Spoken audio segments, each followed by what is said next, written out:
Okay, welcome back to members of 121 Community Church in Grapevine, Texas. In our brand new study in systematic theology, we're going to take a look at the current trend in systematic theology today, and that trend is the new perspective on Paul. And the individual who really covers it in a very thorough and complete way is James Dunn, in his book, The Theology of Paul the Apostle. We're going to take a look at an introduction here, just the beginning of the book. We'll look at pages 1 through 10. And to begin with, let's go to his hermeneutic in block 3. Paul's theological hermeneutic within the new perspective on Paul.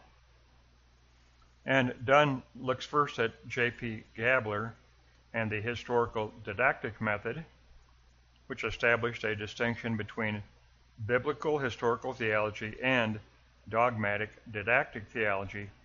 And he said that that tension is always present whenever we study theology in the New Testament. It's always a present tension. And then block 3, note 2, then Dunn went to Rudolf Bultmann and his vertical existential method. In 1951, he wrote and published his New Testament theology. And I started Bultmann at Bright Divinity School in a seminar when I was working on my master's way back in 1983. But Bultmann posited that theology is more existential than it is theoretical, and that the Word of God, as the kerygma, still sounds its voice through Paul's written words. Now, James Dunn, his position is going to be block 3, note 3, the eschatological fusion of the horizons of those two methods, all within the new perspective on Paul. Paul does posit an exposition of the truth of the gospel, and we do confront real presence of being in Paul's text. We discover a tension that is both one of critical distance and personal involvement. And Paul does emphasize existential significance because Paul does address the ultimate issues concerning life and death and the deeper issues of life. We will never reach a perfect objective description of Paul's theology. We do our best with the tools we have available.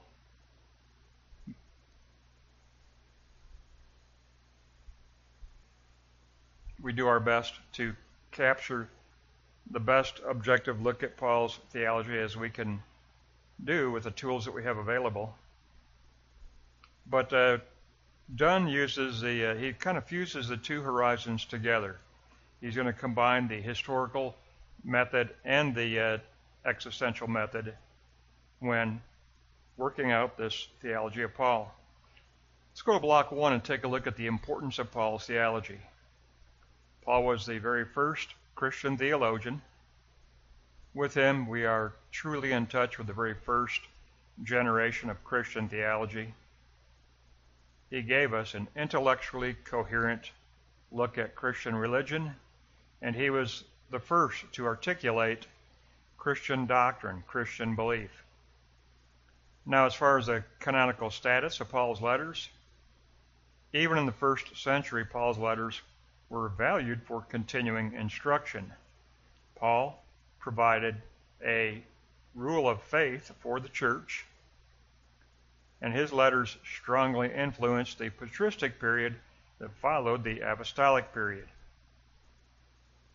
Today, he provides the theological foundation for all continuing theology. Every theologian must go through Paul. We can never go around Paul. He is the foundation for all continuing systematic theology and all continuing New Testament theology. Dunn says we need to reflect afresh on Paul's theology. We need to wrestle with the very depth of Paul's theology in a new way. Pauline developmental schemas have emerged over the years, but Dunn wants to look at Paul's theology as a self-sustaining whole. Dunn wants to prevent Paul's theology as a self-sustaining whole. And therefore, he says a full restatement is necessary. And here's your key. It must begin with an emphasis on Paul's relationship to first century Judaism. Let's go to block 2. We'll take a look at the new perspective on Paul. It all began with E.P. Sanders' book from 1977 entitled Paul and Palestinian Judaism, where Sanders said a reassessment of Paul's theology must become a necessity for the church. And it's still in the process of unfolding even today. But it all began with that book by Sanders in 1977. We need a complete reevaluation of the old Pauline paradigm. So Dunn says, what is a theology of Paul? It is talk about God, but was Paul a theologian or was Paul a missionary? Didn't he write letters? He didn't really write theological treatises. We treat those letters as theological treatises, but does not our focus skew our perception of Paul? Dunn says we have to keep all of this in the background. We have to keep these considerations always in view when we write our theology of Paul. Now, block 2, note 3, I inserted here an 8-point summary of the new perspective on Paul to kind of give us all a framework within which we can work. It's just the basic outline of the new perspective on Paul. It began with E.P. Sanders in 1977 with his book entitled Paul and Palestinian Judaism. And he said that in the old Pauline paradigm, Paul was said to dismiss first century Judaism as sterile, legalistic, and a religion of works righteousness. The new perspective says that Paul did not address general good works in Judaism, but instead specific observances used to set boundaries between Jews and Gentiles. He specifically addressed circumcision, dietary laws, and Sabbath laws that a certain sect of Judaism was constructing to keep Gentiles out of the Israel covenant. So for Sanders, the first century Judaism wasn't works righteousness, and Paul was addressing just those laws that the Judaizers were erecting as boundaries between themselves and Gentiles. Circumcision, dietary laws, and Sabbath laws. First century Judaism was not overly legalistic. Following the law was a way of sustaining covenant relation with God. First century Judaism was a covenant religion, not a works righteousness religion. James Dunn came along and gave the movement its name of New Perspective on Paul in his 1982 lecture that summarized the movement. Today, the most prominent figure that you see all over the internet is N.T. Wright. He is one of the key philosophers that promotes this new perspective on Paul. But I've selected Dunn here because Dunn is a evangelical, and I feel like I'd be more comfortable with taking up this study with an evangelical, and so I decided to go with James Dunn and his book, The Theology of Paul the Apostle. Let's go to block 3. We'll take a look at that hermeneutic again after we took a look at that summary of the new perspective. And again, Dunn goes through Gabler's historical didactic method and Bultmann's vertical existential method, and he's going to combine both of those methods into a fusion of a hermeneutic that will take up the new perspective on Paul. Paul does offer an exposition of the aletheia truth of the gospel. We do confront real presence of being in Paul's text, and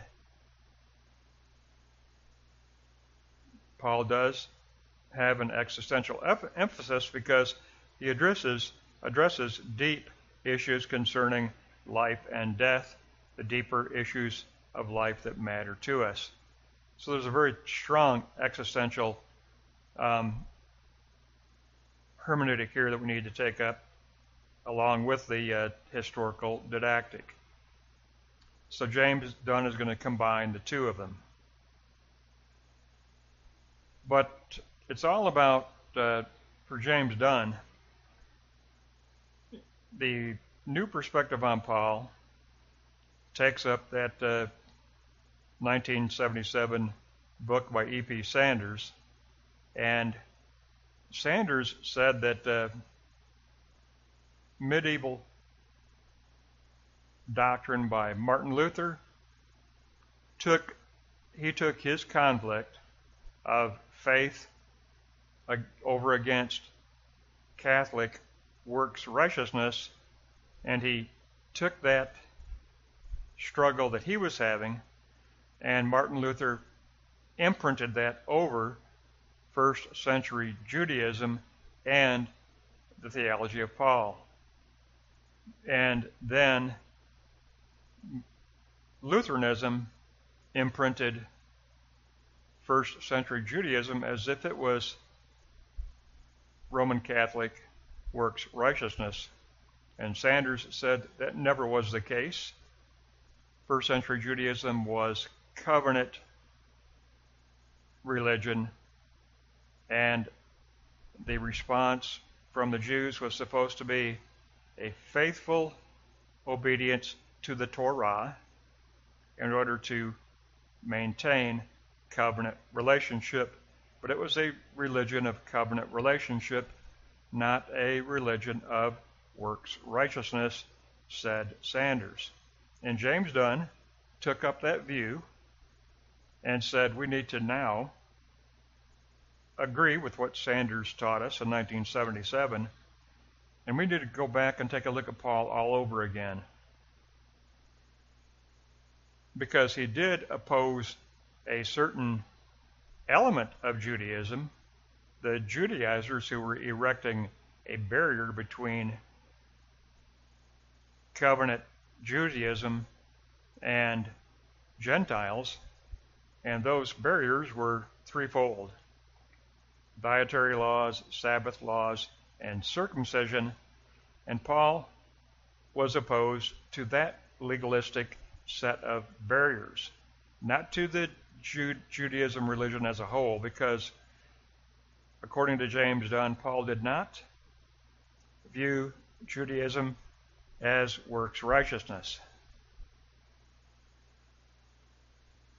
Paul viewed first century Judaism as covenant relationship, but Paul did oppose the Judaizers and their threefold barrier of circumcision, dietary laws, and Sabbath laws that were trying to block out and separate Gentiles from ever entering into God's covenant relationship.